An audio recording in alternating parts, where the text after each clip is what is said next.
Heavy is the head that has to manage all of this. Hey everyone, welcome back to my channel. We're now incentivized to buy what we already buy. Fumbling through college had me building. I also got some done on the other side. And that was right around, I would say, May, maybe right before renewing the lease for this property. Welcome to the channel, Martha. Thank you for having me here. Oh, I was gonna say I am getting up there in age, I'll tell you what. Bills paid by other people, life was never this good. I had to step back, knowing that it's... So as you all well know by now, the Fed has cut interest rates in September, but they only cut by 0.25 basis points. Now this was unexpected for me. Now I told you that the Fed was going to cut rates. I had a lot of people ask me, hey, is it a good time to buy a house? I've been telling them to wait a few months, wait around December, wait around January. The reason for that is because I expect at least one more rate cut, definitely by December. And then prices will be roughly around the same. Nothing really sells in December and January.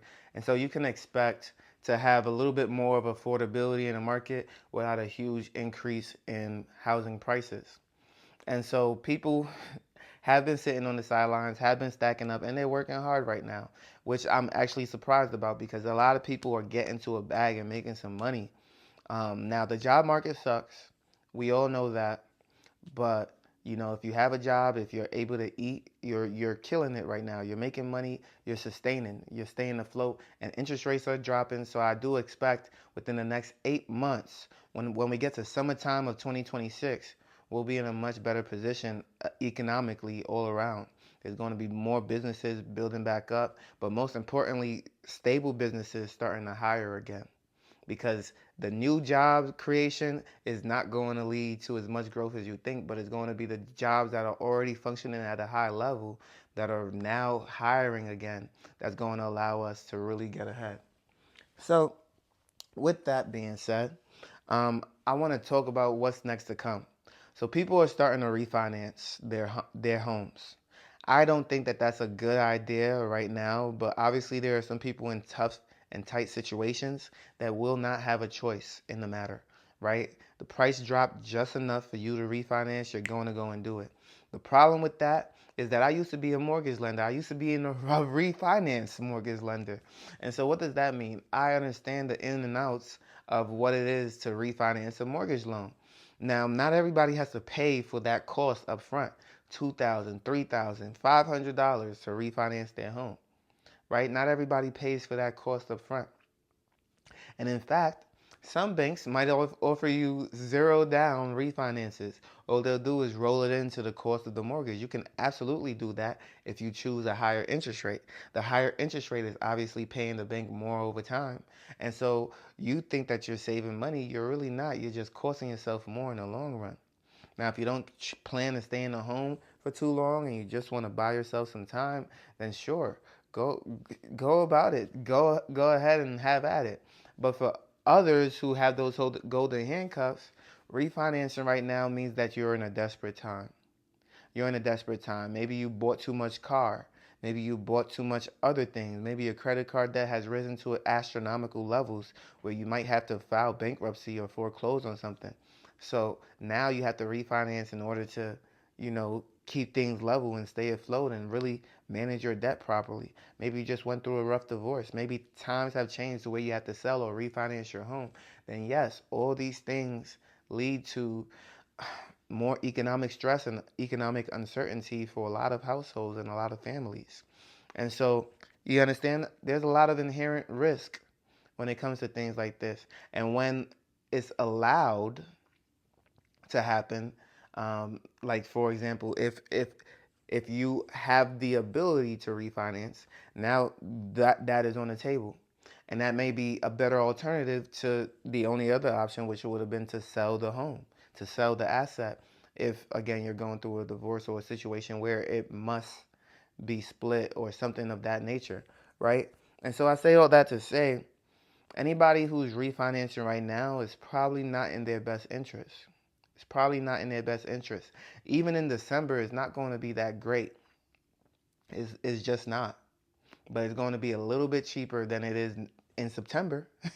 You understand? A little bit cheaper than it is in September. It's going to cost you a lot less. It's worth the wait. It absolutely is. You're not going to save your way into financial freedom in the next 2 months. But what you can do is prime yourself for a easier landing. And so instead of paying $6,500 a month for a property, maybe you end up paying $6,350. You understand? That little 2 months might save you $250. $250 or $150 every month for the next 360 months. It might be the difference between you having a $1,500 car note or a $1,300 car note. Now, obviously, that's expensive, and you shouldn't be having car notes that huge. But again, 2 months might be the difference in saving hundreds of dollars all around, all across the board. And so I definitely encourage people to stick it out, wait, not increase inflation right now so that you might get a bigger rate cut than 0.25%.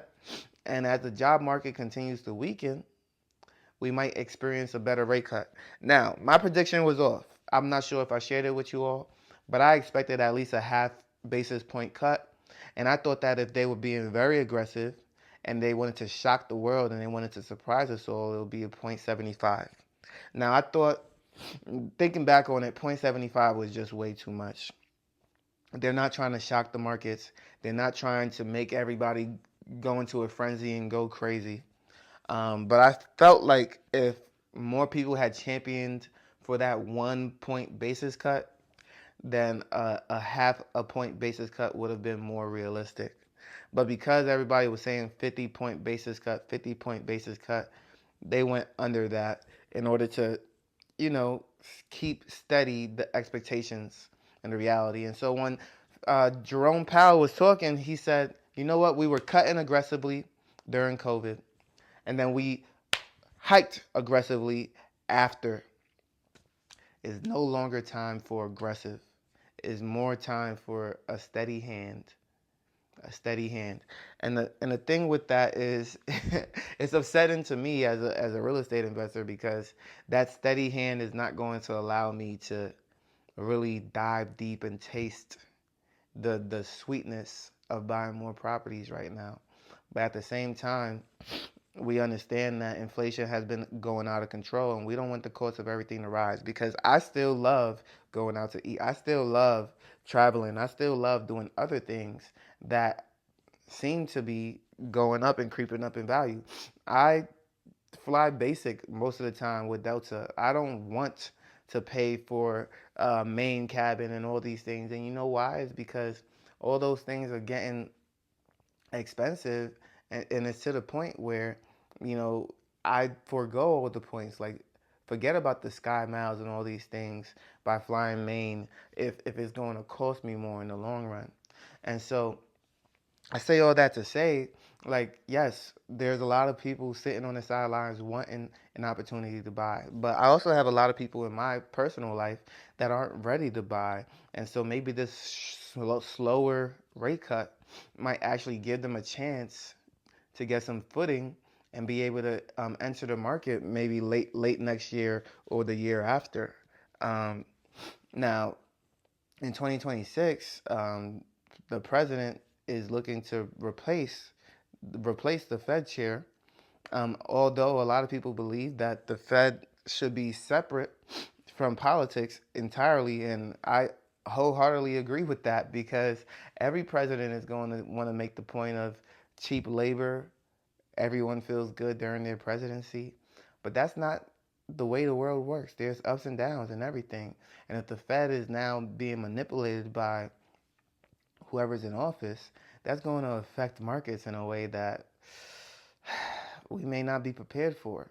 Now, it's going to be good times for the next 4 years, and then when inflation hits the roof, what will we do? We're going to see prices at levels that cannot be sustained, and incomes having to increase at rapid levels as well in order to just stay afloat. And for me, when minimum wage rises, that's good news for me, because I rent out properties once again. And so that just means I get an increase or a surplus in income for rents and surplus of income for the services that I provide. And so I'm going to be less affected by that because the assets that I have are going to be backed by that. And because the income increase, guess what also appreciates? Real estate, because more people can afford it. You raise the price so less people can. And now I have more wealth, more net worth, more everything. And so I am not opposed to the minimum wage continuing to increase, because when you have assets, that rises across the board with inflation and everything else. And so I say all this to say 0.2%, 0.25% basis point, that's not doing much. I'm sure that real estate agents are definitely happy. They're going to celebrate every small win. Mortgage brokers, lenders, they're all super happy. They're going to celebrate every small win because they have to. They have to. And you know what? It's going to get to a point where they're like, you know what? We're in the fives now.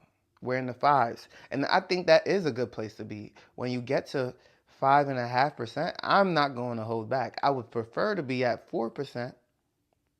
I would prefer to be at 4%. But if we get to 5.5%, listen, if there's a beautiful home in the market, I want it. You understand? And so right now is the time to hold tight. Right now is the time to hold tight because, you know, you don't want to be holding the bag because you got FOMO, fear of missing out. No, you want to wait for a prime opportunity. You know, I've never gotten a bad deal. I've never gotten the short end of a stick. And that's because I'm not going to get into something just to say I got it first or just to say I did it first. There was a duplex that I absolutely could have bought. It was a beautiful brick duplex. I still think about it even today. I was probably outbid by five grand. Nothing too crazy. I could have paid for that duplex. I'm still not sure right now if that duplex would have been cash flowing for me or if it would have been a loss. I'm still not sure. It was beautiful though. Could I have rented it out? Yeah, I could have rented it out for sure. Maybe I would have broke even. Maybe I'd be losing $100 or $200 a month. Either way, I have the cash at my disposal to now buy something that is more value add to me. And so, you know, as interest rates continue to drop, and I again anticipate another rate reduction in 2025 before the end of the year, I believe that we're getting primed to be in a good position to where we can actually make some moves, make some things happen. I do expect certain house prices to drop. They may have still been overpriced, but there's less overpriced houses, at least in the West right now. There's less overpriced houses in the Midwest right now.